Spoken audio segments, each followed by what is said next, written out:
Computer में chapter 3 introduction to MS Excel पढ़ेंगे, class 7 का। Microsoft MS Excel means Microsoft Excel, ठीक है। क्या होंगे? माइक्रोसॉफ्ट एक्सेल, ठीक है। Microsoft Excel is an electronic spreadsheet that is used to organise your data into your row and columns, ठीक है।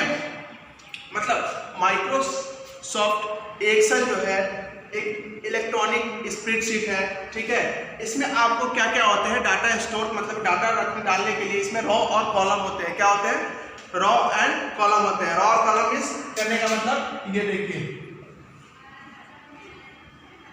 ये देख रहे हैं ना, ठीक है। ये रॉ और कॉलम है, ये सभी रॉ और कॉलम से ही बनते हैं, ठीक है। और इसके बीच का ये जो पॉइंट देख रहे हैं इसको हम लोग सेल बोलते हैं। क्या बोलते हैं? सेल, ठीक है, सेल बोलेंगे। अब देखिए माइक्रोसॉफ्ट एक्सेल का यूज कहाँ पे होते हैं? तो माइक्रोसॉफ्ट एक्सेल का यूज जो है, ठीक है, वो खासकर मैथमेटिक कैलकुलेशन में ज़्यादा होता है, ठीक है। जैसे कि हम लोग किसी भी आइटम्स को रखते हैं और उसके फिर कॉस्ट को रखते हैं, ठीक है। इतना कॉस्ट, इतना कॉस्ट, इतना कॉस्ट, जो भी हो कॉस्ट होते हैं। हर आइटम से कुछ ना कॉस्ट होते हैं, कुछ ना कुछ कॉस्ट होते ही होते हैं। तो कहने का मतलब ये है कि रॉ और कॉलम में, मतलब सेल में, रॉ और कॉलम से क्या बनते हैं? सेल बनते हैं। सेल में क्या करेंगे? हमको उसमें आइटम और उसके कॉस्ट लिखने होते हैं। उसके बाद ऑटोमेटिक उसके फार्मूले होते हैं। फार्मूले के माध्यम से, जैसे मैथमेटिक्स के कैसे फार्मूले होते हैं, उस फार्मूले के माध्यम से ऑटोमेटिक वो टोटल आपका हो जाएंगे। और ये बहुत ही सिंपल और बहुत ही इजी होते हैं, इसलिए माइक्रोसॉफ्ट एक्सेल का इसी में यूज किया जाता है।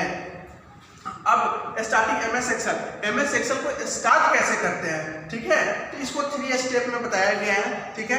ये स्टेप बताकर मैं आपको लैब में भी दिखाऊंगा कैसे 3 स्टेप, और उसके कंपोनेंट्स के विषय में भी मैं बताऊंगा, ठीक है। तो सबसे पहले है स्टेप फर्स्ट। स्टेप फर्स्ट क्या है? Click start button. सबसे पहले आपको स्टार्ट बटन पे क्लिक करने हैं। क्या करने हैं? क्लिक करने होते हैं, ठीक है। दूसरा स्टेप 2 चूज ऑल प्रोग्राम। फिर आपको ऑल प्रोग्राम को चूज करने पड़ते हैं। और उसके बाद स्टेप 3 में क्या होते हैं? Click Microsoft Office and then click Microsoft Office Excel. उसके बाद माइक्रोसॉफ्ट ऑफिस पे क्लिक करने के बाद फिर आपको क्लिक करने होंगे माइक्रोसॉफ्ट ऑफिस एक्सेल पे। जैसे ही एक्सेल पे आप क्लिक कीजिएगा आपका माइक्रोसॉफ्ट एक्सेल स्टार्ट हो जाएंगे। अब आपको हम इसके कंपोनेंट्स के विषय में भी बताएंगे जो कंप्यूटर स्क्रीन पर है और कंप्यूटर स्क्रीन पे दिखाएंगे, और इसके स्टेप को भी फॉलो करके आपको हम दिखाएंगे। चलिए लैब में चलते हैं। देखिए अब माइक्रोसॉफ्ट एक्सेल कैसे ओपन होते हैं, स्टेप बाय स्टेप आप सभी को बताने जा रहे हैं। मैंने फर्स्ट स्टेप आपको क्या बताया था? क्लिक ऑन स्टार्ट बटन, ठीक है। उसके बाद ऑल प्रोग्राम्स, कहाँ पे? ऑल प्रोग्राम्स पे मैंने क्लिक किया, ठीक है। और उसके बाद माइक्रोसॉफ्ट ऑफिस पे, ठीक है। और उसके बाद माइक्रोसॉफ्ट ऑफिस एक्सेल 2007। देखिए आप सभी के सामने माइक्रोसॉफ्ट ऑफिस एक्सेल जो है ओपन हो गए ना। देखिए स्प्रेडशीट आपके सामने आ गए। रॉ और कॉलम देख रहे हैं आप सभी, A और 1, ठीक है। ये रॉ और कॉलम है, ठीक है। और ये जो है जितने भी बॉक्स आप सभी देख रहे हैं उसे सेल बोलते हैं। क्या बोलेंगे? सेल। अब इसके कुछ कंपोनेंट्स के विषय में आप सभी को बताने जा रहे हैं, ठीक है। सबसे फर्स्ट आप यहाँ पे देख सकते हैं, सबसे ऊपर में देख रहे हैं ना, इसको बोलेंगे क्विक एक्सेस टूल बार। क्या बोलते हैं? क्विक एक्सेस टूल बार, ठीक है।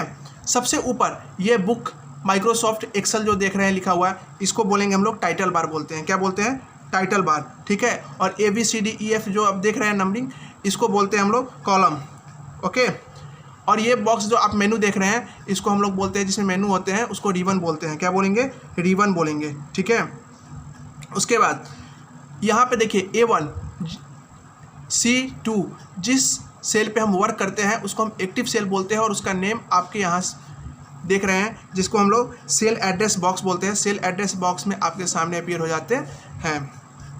उसके बाद जिस सेल पे हम वर्क करते हैं उसको एक्टिव सेल बोलेंगे। क्या बोलेंगे? Active cell.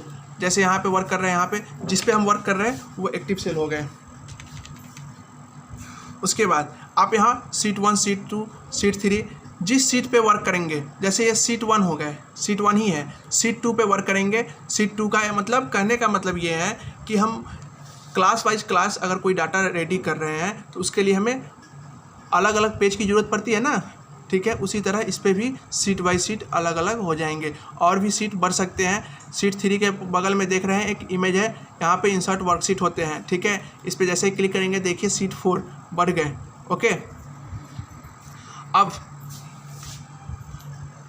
नीचे देखिए, सबसे नीचे जो है, ठीक है, वो होते हैं स्टेटस बार। क्या होते हैं? Status bar. स्टेटस बार में आप देख सकते हैं, देखिए सीट के बगल में जो रो और कॉलम को बढ़ाने के लिए भी है, ठीक है, और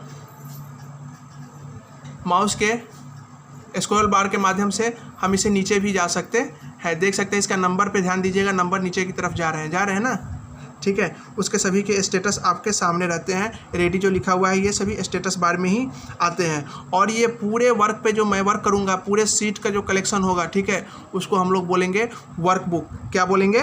वर्कबुक, ठीक है। उसके बाद देखिए ये 1 2 3 आप जो देख रहे हैं इसको रॉ बोलते हैं। क्या बोलेंगे? रॉ बोलेंगे हम लोग, ओके। और उसके बाद एक और आप FX करके यहाँ पे जो देख रहे हैं इसको फार्मूला बार कहते हैं। क्या बोलते हैं हम लोग? फार्मूला बार, ओके। आज मैंने आप सभी को स्क्रीन पर MX एक्सेल के कंपोनेंट्स के विषय में बताया। अब नेक्स्ट वीडियो में आप सभी को बताएंगे हम